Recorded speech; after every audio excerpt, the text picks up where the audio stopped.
Hi friends, আপনাদের প্রিয় share বাজার রহস্য চ্যানেলে আপনাদের স্বাগত। আশা করি আপনারা ভালো আছেন এবং সুস্থ আছেন। ফ্রেন্ডস, আজ নিফটি নতুন হাই করেছে। আজকে নিফটি 22,775-এর কাছে হাই করে ফাইনালি ক্লোজিং দিয়েছে 22,754-তে, অর্থাৎ 111 পয়েন্ট উপরে। তাহলে নিফটি এখনো প্রতিদিন মোটামুটি নতুন হাই করে চলেছে। আজকে মার্কেটে ইন্ডিয়ান প্লেয়াররা অর্থাৎ ইন্ডিয়ান ইনস্টিটিউশনরা 173 কোটি টাকার ইনভেস্টমেন্ট করেছে।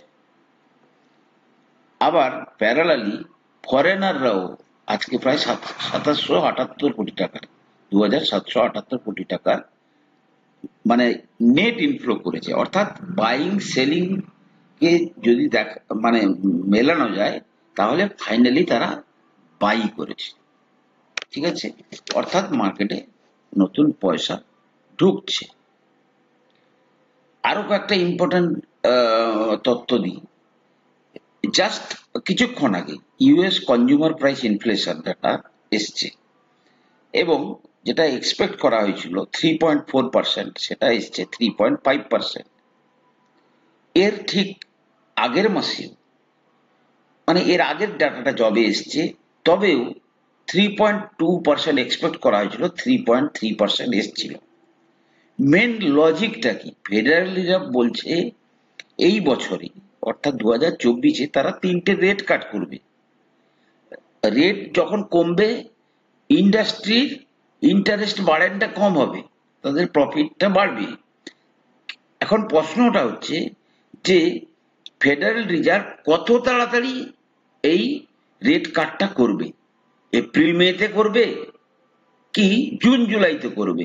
অর্থাৎ মার্কেট এই সমস্ত ইয়েগুলোকে নিয়ে, সম্ভাবনাগুলোকে নিয়ে কিন্তু হালচাল করে। যাই হোক, মোটামুটি ইনফ্লেশন একটু বাড়ার দিকে, যেটা 8-9% চলে গেছিল। আমেরিকাতে ট্র্যাডিশনালি ওরা 1-1.5%-এর ইনফ্লেশনকে স্ট্যান্ডার্ড মনে করে, কিন্তু বিভিন্ন কারণে 8-9% বেড়ে গেছিল। বর্তমানে কমেছে, কমে মোটামুটি এই 3 পয়েন্ট সামথিং এর কাছাকাছি ঘোরাঘুরি করছে। দ্বিতীয়ত, এর আগে যে এফওএমসি মিনিটস মানে ফেডারেল রিজার্ভের যে মিটিং হয়েছিল, তার সমস্ত যে প্রতিনিধি ছিল তাদের প্রত্যেকের বক্তব্য আলাদা আলাদা করে মার্কেটে আসবে। অর্থাৎ তাদের প্রত্যেকের মার্কেট সম্বন্ধে মানে এই ইকোনমি সম্বন্ধে ধারণা, সেটা ব্যাখ্যা করা হবে। তার উপরও মার্কেট অ্যাকচুয়ালি এগুলো হচ্ছে ডে ট্রেডারদের অ্যাক্টিভিটি, বুঝতে পেরেছেন? এতে আমাদের কিছু, আমরা যারা ইনভেস্টার, লং টার্ম ইনভেস্টার, আমাদের জন্য এর কোনো ফরক পড়বে না। আর একটা কথা ফ্রেন্ডস, আপনাদের সতর্ক করে রাখি, যে সমস্ত প্রবাবিলিটি অ্যানালাইসিস আমরা করছি শেয়ার কেন্দ্রিক, আপনারা যদি ভাবেন যে 100% ঠিক হবে, তার কোনো মানে নেই। এক্ষেত্রে 75% যদি সঠিক হয়, তাহলে কিন্তু সেটা অত্যন্ত হাই স্ট্যান্ডার্ড। ঠিক আছে, সম্ভাবনা 100% ঠিক হবে না। আপনারা ভাববেন 70-80% যদি সম্ভাবনা ঠিক হয়, তাহলেও সেটাই যথেষ্ট। ফ্রেন্ডস, আজকে আমরা আরেকটা কেমিক্যাল সেক্টর নিয়ে চর্চা করব, ফাইন অর্গানিক্স। শেয়ারটা 7,329-এর হাই করে এখন 4300-র কাছাকাছি ট্রেড করছে এবং এই শেয়ারটা বেসিক্যালি মানে এই কোম্পানিটা বেসিক্যালি ওলিও কেমিক্যাল তৈরি করে। ওলিও কেমিক্যাল বিশেষ জিনিসটা হচ্ছে যে সমস্ত কেমিক্যাল বিশেষ করে খাওয়া দাওয়ার আইটেমের উপর বেশি করে প্রয়োগ করা হয়। যেমন ধরুন কোকো কোলা, ক্যাম্পা কোলা, লিমকা, ব্রিটানিয়ার বিস্কিট, পার্লেজি বিস্কিট, এই সমস্ত ক্ষেত্রে, প্লাস আদার পেন্ট সেক্টর থেকে শুরু করে এরা অন্যান্য কেমিক্যাল তৈরি করে, কিন্তু মেজর যে কেমিক্যালটা তৈরি করে সেটা হচ্ছে ওলিও কেমিক্যাল। আমি কোম্পানিটার আরেকটু এতে ডিটেলসে চর্চা করার জন্য আমরা একটু স্ক্রিনারে যাব। ওকে, কয়েকটা আমরা গুরুত্বপূর্ণ জিনিস দেখব। প্রথম কথা, আমরা যেটা জিনিসটা দেখব যে এদের যে রোজগার, এদের রোজগারটা কোত্থেকে আসছে। দেখুন ফ্রেন্ডস, এদের যে রোজগার, এটাও কিন্তু বাইরের দেশ থেকে, ইউরোপ, আমেরিকা। ঠিক আছে, এদের ইউরোপ আমেরিকাতে মেন ক্লায়েন্ট, এবং বাইরের দেশ থেকে যে ব্যবসাটা আসে তার পরিমাণ প্রায় 61%। ঘরোয়া মার্কেট থেকে যে ব্যবসাটা আসে সেটা প্রায় 39%। ঠিক আছে, এবারে আমরা দ্বিতীয় যেটা দেখব যে কোম্পানির ডিমান্ডটা আছে কি নেই প্রোডাক্টের, সেটা দেখা যাবে যে তাদের ক্যাপেক্স কেমন করছে। ফ্রেন্ডস দেখুন, এরা কিন্তু কন্টিনিউয়াস এই যে Finolex organics sorry fine organics awaiting land allocation from the Gujarat government. Gujarat গভর্নমেন্টের কাছ থেকে একটা প্রজেক্ট লাগাবে বলে ল্যান্ডের জন্য অপেক্ষা করেছে। এ থাইল্যান্ডে একটা প্ল্যান্ট লাগিয়েছে, তার প্রোডাকশন শুরু করছে। কথাটা বুঝতে পেরেছেন? প্লাস আরো একটা ক্যাপাসিটি অ্যাডিশনের জন্য নতুন প্ল্যান্ট লাগাচ্ছে। তাহলে ইন ফিউচার এদের ডিমান্ড বাড়ছে, এবং ডিমান্ডটা বাড়ার জন্যই কিন্তু এই কোম্পানির মানে তারা যে প্ল্যানটা বাড়াচ্ছে because of the demand increase. ঠিক আছে, আচ্ছা, বর্তমানে কোম্পানিটা 13,443 কোটি টাকার কোম্পানি, পিইতে ট্রেড করছে কত? 30-এর পিইতে ট্রেড করছে। বর্তমানে 4,385 কাছাকাছি শেয়ারটা ট্রেড করছে। হাই কত গেছিল বলেছি? 7,300 সামথিং এর কাছাকাছি।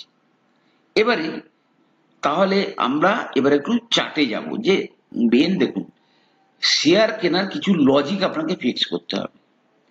অনেকে কি করে, 200 দিনের moving average, 200 day moving average যখন ক্রস করে তখন তারা শেয়ারে এন্ট্রি নেয়। যেমন আমি আপনাকে উদাহরণস্বরূপ যদি একটু দেখাতে চাই, দেখুন 200 day moving average,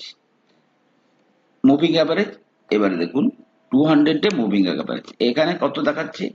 200 day moving average, এটা হচ্ছে ডে ক্যান্ডেলে দেখতে হবে। 4567 হচ্ছে বা 4568 হচ্ছে মানে ওর 200 ডে মুভিং অ্যাভারেজ। এর ওপরে যদি শেয়ারটা ট্রেড করতে শুরু করে তাহলে সেক্ষেত্রে শেয়ারটা দীর্ঘমেয়াদী ক্ষেত্রে উপরের দিকে যাবে এই সম্ভাবনা থাকে। এবং অনেক ইনভেস্টার, বড় বড় ইনভেস্টার, তারা যতক্ষণ পর্যন্ত শেয়ারটা 200 ডে মুভিং অ্যাভারেজের নিচে থাকে তারা পজিশন নেয় না, তারা 200 ডে মুভিং অ্যাভারেজের উপরে ট্রেড করে। এটা একটা পদ্ধতি। আমি যে পদ্ধতিটা করছি, যেটার ক্ষেত্রে আমি বলেছি যে সাকসেস রেট 75 থেকে 80%, সেটা হচ্ছে আমি ইন জেনারেলি ফিবোনাকি রিট্রেসমেন্টকে বেস করে কিন্তু আমরা ইনভেস্টমেন্ট করি। আমি যদি ফিবোনাকি রিট্রেসমেন্ট দেখি তাহলে দেখা যাবে যে আমি যদি এই সুইংটা থেকে যদি দেখি তাহলে শেয়ারটা কিন্তু দেখুন একদম 0.618 এর পাশে এসে কনসোলিডেট করছে। কতদিন? আজকে প্রায় 2 বছরের কাছাকাছি। ঠিক আছে, এবং আজকে যে শেয়ারটার প্রাইস সেটা কবে ছিল? আজ থেকে প্রায় 2 বছর 2.5 বছর আগে ছিল। তাহলে আমার মূল এবং এই পার্টিকুলার পিরিয়ডে আপনি যদি দেখেন যে শেয়ারের যে আর্নিং, আমার আর্নিংটা কি অবস্থায় আছে, আমি তাড়াতাড়ি আপনাদেরকে একটা স্ট্যাটিস্টিক্স দিই। দেখুন 2021 সালে শেয়ারটা লো করেছিল 2297, হাই করেছিল 4049, 22-এ 3457, 7329, 23-এ 4040, 5809। আচ্ছা, 24 শুরু হয়েছে, লো করেছে 4021, করে এখন 4400 কাছাকাছি আছে। ফ্রেন্ডস দেখুন, লোটা কিন্তু ধীরে ধীরে স্টেবল হচ্ছে। পরপর 2 বছর দেখুন, 22-এ 3457, 23-এ 4040, 24-এ ওরই গায়ে। এবারে দেখুন হাইটাও স্কুইজ হচ্ছে। এবারে যে হাইটা শুরু হবে সেটা কিন্তু এই 5809-কে ক্রস করার পরে কিন্তু তার হাই শুরু হবে। এবং যদি আপনি আর্নিং দেখেন, দেখুন কেন শেয়ার এত ভোলাটাইল। 21-এ 39 টাকা আর্নিং ছিল, 22-এ তার প্রায় ডবলের বেশি 85 টাকা আর্নিং, আবার দেখুন 23-এ তারও ডবলের বেশি 202 টাকা আর্নিং, 24-এ 146 এখনো পর্যন্ত যে গত মানে লাস্ট 3টে কোয়ার্টারে যে রেজাল্ট এসছে তাতে দেখা যাচ্ছে 146 এখনো পর্যন্ত হয়ে গেছে। আরো একটা আর্নিং আসবে এই মার্চে, এটা তো জানেন আপনারা, রেজাল্ট সিজন চলছে। তো ফ্রেন্ডস, বেসিক্যালি আপনাকে ধারণা রাখতে হবে আপনি কোথায় শেয়ার কিনবেন। আপনি যদি 60% বা 50% থেকে 60% ফিবোনাকি রিট্রেসমেন্টের লেভেলে যদি শেয়ার কেনেন, আপনি শতকরা 100টার মধ্যে 70 থেকে 80টা শেয়ারে ভালো সুফল পাবেন। ফেলিওর কখনো, দেখুন শেয়ার বাজারে কোনো জিনিসের কোনো গ্যারেন্টি হয় না, তাও একটা থিওরি মেনে চলতে হয়। ফ্রেন্ডস, চাষ করলে চাষেরও মানে কোনো গ্যারেন্টি নেই। দুনিয়াতে কোনো জিনিসের কোনো দিন কোথাও কোনো গ্যারেন্টি নেই, ঠিক আছে? কিন্তু আমরা একটা সম্ভাবনার কথা মাথায় রেখেই কিন্তু ইনভেস্টমেন্টটা করি। এই শেয়ারটা কিন্তু ইনভেস্টমেন্টের অত্যন্ত ভালো জায়গা। আপনারা এসআইপি করুন ওভার এ পিরিয়ড অফ 1 ইয়ার। যদি আজকে 1 বছর নাও চলে, দেখুন শেয়ার চলতে বেশি দিন সময় লাগে না। আপনি যদি দেখেন, এই যে এখানে ছিল কত, 2900 থেকে 72 গেছে কদিনের মধ্যে, 1 বছরের মধ্যে চলে গেছে প্রায়।